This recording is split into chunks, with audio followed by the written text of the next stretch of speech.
Hi guys! Morning! It's almost 11 a.m. here. It's Wednesday by the way, and pupunta kami sa Kmart today kasi bibili kami ng keyboard for Mark's laptop. Merong mga few keys na hindi na nagwo-work. The other day after Vince check-up sa Victoria Clinic, we went to PB Tech para ipa-repair sana yung laptop ni Mark. Just the keys. We don't know how much it will cost, but the inspection fee is $80.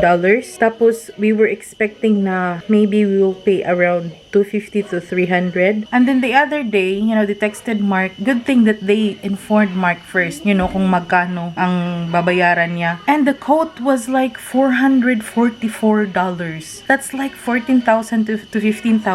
So, buti na lang, tinanong ni Mark, is it okay to pull it out? Kasi I didn't expect na ganyan yung babayaran ko. Good thing na okay naman sila. Plus, it was nice kasi hindi na siya pinagbayad ng inspection fee na $80 because Mark was willing to pay for that because, dinala namin dun yung laptop and they checked it. But it was just really the keys, 3 to 4 keys.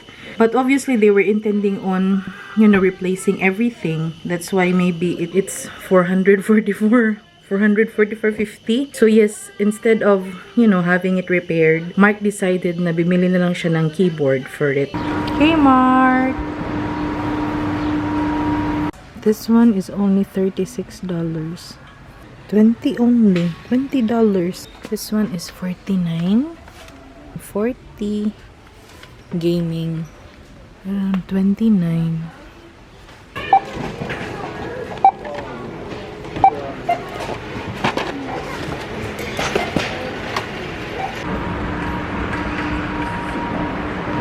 Warehouse. It's too much.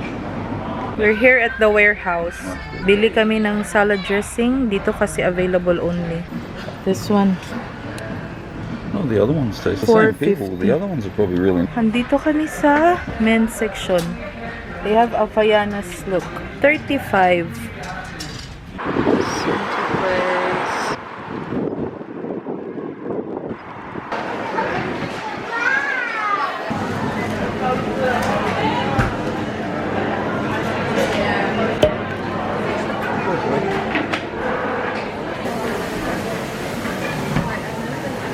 Yummy.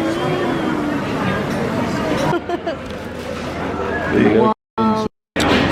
How is it? I'm waiting for the spice to really kick in. I can tell it's quite spicy. Rice, 2 eggs, veggies. Basically 1 or 2 customers at every place, and McDonald's was packed. I know it's good. Try this egg.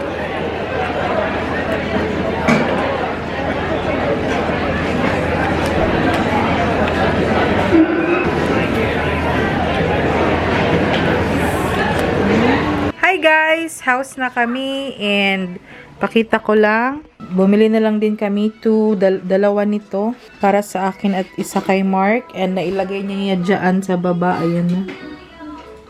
And this is the new keyboard. It solved the problem for just $18 instead of paying $444. And even though it's an Anko brand, but it's actually not bad. We tried all the keys and everything earlier, and yes, it functions so well. Turian's key, how are you doing, Turian? You're loving the spring vibes. Where's Dada, Monty? Monty boy, where's Dada?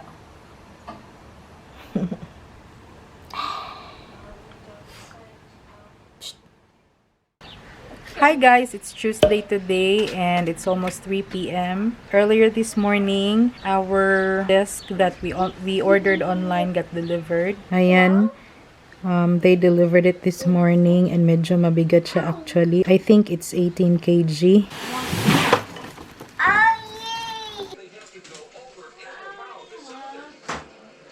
Ito yung tabletop kasi ito yung makapal sa lahat.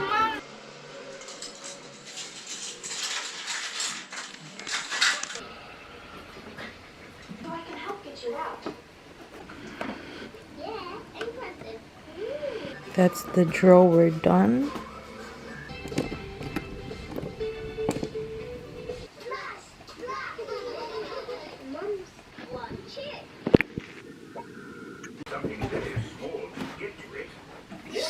I mean, you're all impossible. That's the tabletop.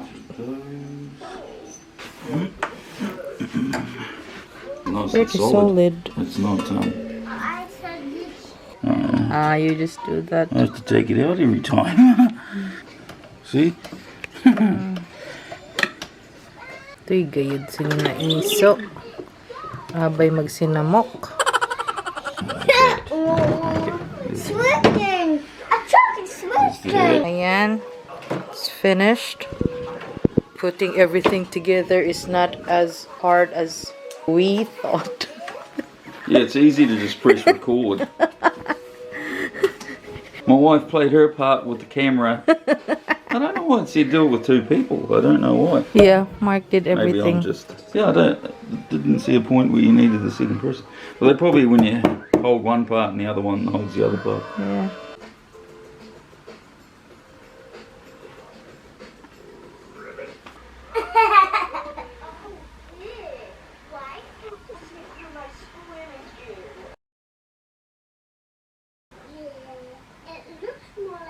Hi guys! So the first 6 minutes or so ng video na to, I already edited it last night and I thought parang konti lang yung 6 minutes. Dadagdagan ko siya ng few more minutes. Anyway, today is Friday, off si Mark sa work. Bumalik kami dun sa iFurniture, Big Save and Target Furniture. This time, ang hinahanap naman namin is maliit lang na round table, yung 2-seaters lang. But yes, I think we're buying the one from Target Furniture.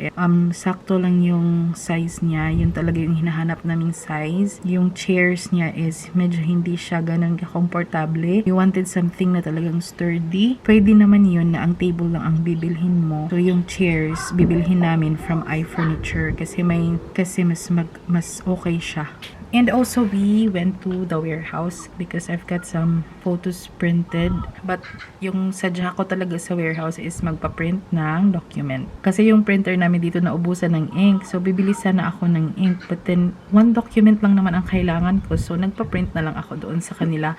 Ang bayad ko lang is 25 cents. This document is para sa aking passport renewal next month. Ayan yung mga pictures. Pinaprint ko ang picture ni Vincy Boy. Ang cute. This one. Cutie. Wow, baby! Yeah, when you were still a little baby.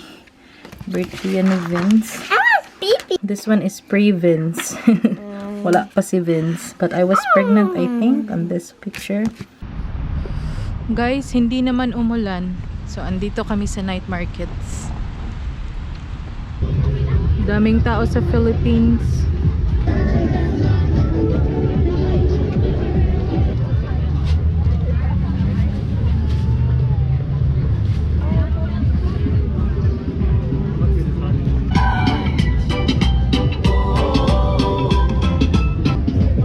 It's dark.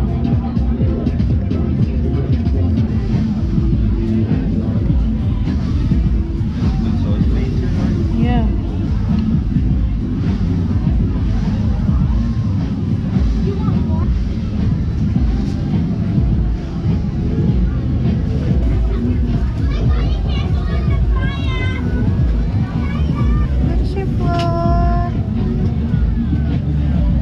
Yeah, this is another Filipino.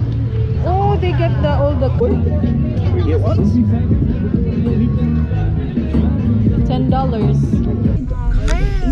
Yes. Pauwi na kami guys. Hindi na ako masyadong nag-video sa markets kasi ang daming tao. Tsaka parang nagmamadali na din kasi gutom na ako. Good job. Nice balloon. Ubos na ang dumplings ni Manong. Ito na lang ang naiwan sa kanyang siopaw or pork buns. Is it $3 each? Yes. $3 each. So that's $6. And buksan natin itong aking. There you go. Rice, sisig, and bihon. Combo meal for $13. And here's our leche flan for, I think it's $10. Yes, $10 to.